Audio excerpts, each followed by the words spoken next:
матлуба ниёз ва ҳудуди 20 сол аст ки ба ҳунарҳои дастии муҳрабофӣ, юрмадӯзӣ, кашидадӯзӣ ва ғайра машғул мебошад. Номбурда ғолиби даври шаҳрии озмуни истеҳсоли маҳсулоти сайёҳӣ ва армағони беҳтарин барои сайёҳон мебошад. Бо ишғоли мақоми аввал ӯ тавонист ба даври вилоятии Озмон роҳхат гирад.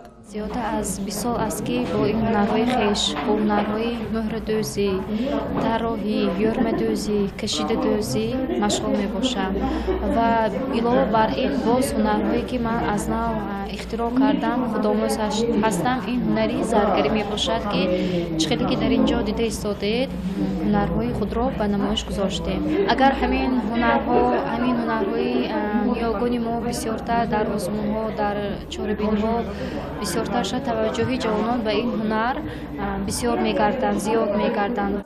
бо мақсади таъмини иҷрои нақшаи чорабиниҳои барномаи рушди сайёҳӣ дар ҷумҳурии Тоҷикистон барои солҳои 2018-2020 ва муаррифии бештари имкониятҳои сайёҳӣ дар байни ҳунармандон оид ба истеҳсоли маҳсулоти армағонии беҳтарин барои сайёҳон, озмуни вилоятӣ давра ба давра баргузор гардид. Давраи вилоятии он ҳунармандонро дар арт-галереяи Сомонёни маркази вилоят ба ҳам овард. ҳунармандон маҳсулоти дастранҷи худро ба намоиш гузоштанд. ба гуфтаи онҳо ташкили чунин озмунҳо боиси таваҷҷӯҳи бештар пайдо кардани сайёҳон ба маҳсули ҳунармандӣ ва ҷалби бештари насли ҷавон ба ҳунару ҳунаромӯзӣ мегардад.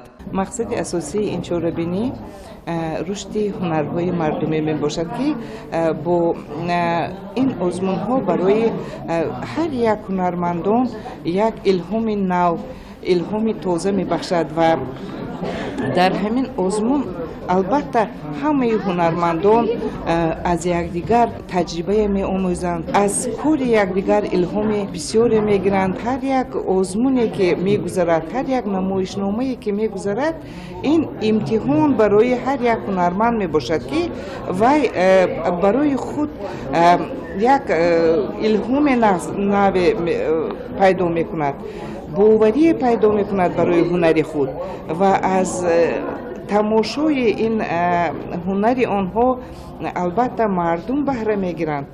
гулдӯзӣ, кандакорӣ, заргарӣ, кашидадӯзӣ, кортсозӣ, рассомӣ ва дигар ҳунарҳои дастӣ ки ҳамчун армағон аз ҷониби сайёҳон харидорӣ мешаванд ба намоиш гузошта шуданд. мавриди зикр аст ки озмуни вилоятӣ истеҳсоли маҳсулоти сайёҳӣ ва армағони беҳтарин барои сайёҳон дар асоси иқдоми наҷиби пешвои миллат муҳтарам Эмомалӣ Раҳмон ба муносибати солҳои рушди деҳот, сайёҳӣ ва ҳунарҳои мардумӣ роҳандозӣ гардидааст. ҳадаф аз баргузории он ҳавасмандгардонии ҳунармандони мардумӣ ва рушди ин соҳа дар мамлакат мебошад. дар ҷамъбаҳс ғолибони озон бо диплом ва тӯҳфаҳои хотиравии мақомоти иҷроии ҳокимияти давлатии вилоят сарфароз гардонда шуданд. аз ҷумла ба барандагони ҷойҳои ифтихорӣ мутаносибан аз 1000 то 3000 сомонӣ мукофотпулӣ тақдим карда шуд.